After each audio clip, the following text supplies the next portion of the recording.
Good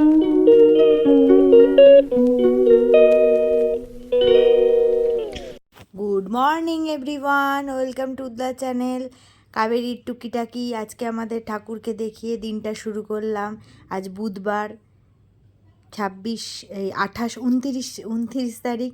ডেটেরও গন্ডগোল হয়ে যাচ্ছে। ঠাকুর পুজো টুজো সব হয়ে গেছে, আমার কাজকর্ম সব মিটে গেছে, সব কমপ্লিট। ঠাকুরের দেখিয়ে আমি দিনটা শুরু করলাম। সারাদিন আজকে ভিডিও কিছু আর করা হয়নি। সকালবেলা ঠাকুরকে দেখি, দেখো আমাদের ঘরে কে এসে গেছে। আমরা পুরো সারপ্রাইজ হয়ে গেছি। ওরা হঠাৎ করে জানিয়ে হঠাৎ করে বিকেলবেলা চলে এসছে। তখন 4:45 বাজে। আমার জায়ের ছোট ছেলে, এটা আমাদের বাড়ির ছোট্ট সদস্য, এখনও পর্যন্ত আমাদের বাড়ির ছোট্ট সদস্য। হ্যাঁ, ও জেঠুকে দেখে ওর রিয়াকশানটা কি দেখো। অনেক দিন বাদে জেঠুকে দেখেছে। দেখার পরে ওর রিয়াকশানটা কি হচ্ছে, জেঠু ওকে মুখের অঙ্গভঙ্গি করে দেখাচ্ছে, কিন্তু ও সবাইকে নতুন দেখে, জেঠুকে নতুন দেখে ঠোঁট ফুলিয়ে ফুলিয়ে কান্না, তখন চিনতে পারেনি। সেই জন্য বেচারার অবস্থাটা কি অবস্থাটা দেখো। আর আমার জায়ের ওই ধকল করে এসে শরীরটা খারাপ হয়ে গিয়েছিল, সেই জন্য আমি ওকে খাওয়াচ্ছিলাম।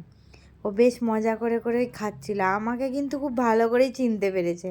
কেন বলো তো, আমি ওকে প্রায়ই তো ফোন করি, ভিডিও কলিং করি, সেই জন্য ও আমাকে খুব ভালো করে চিনতে পেরেছে। হ্যাঁ, আমার সাথে খুব মজা করে করে খাচ্ছে। আমি ওকে পুরোটাই খাইয়ে দিয়েছিলাম। খাইয়ে দিয়ে এবার খাওয়া দাওয়া হলো। ওর খাওয়া দাওয়া হওয়ার পর আমার জায়ের বড় ছেলে, এটা আমার নিজের যা, আমার বরেরা 2 ভাই। ওটা হচ্ছে ছোটো জন, আমি বড়, ওরা ছোট।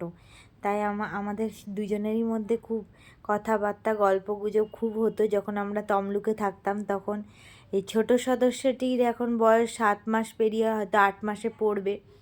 হ্যাঁ, ওর সাথে মজা করছি, অঙ্গভঙ্গি করছি, আর ও সেটা খুব মজা করছে। আমার মেয়ে খুব বাচ্চা ভালোবাসে, ও আসাতে ও খুব খুশি হয়ে গেছে। আর এইভাবে আজকে দিনটা কাটলো সবাই মিলে। তারপর আমরা একসঙ্গে খাওয়া দাওয়া করবো। আমার দেওর ওদেরকে রেখে দিয়ে চলে গেছে।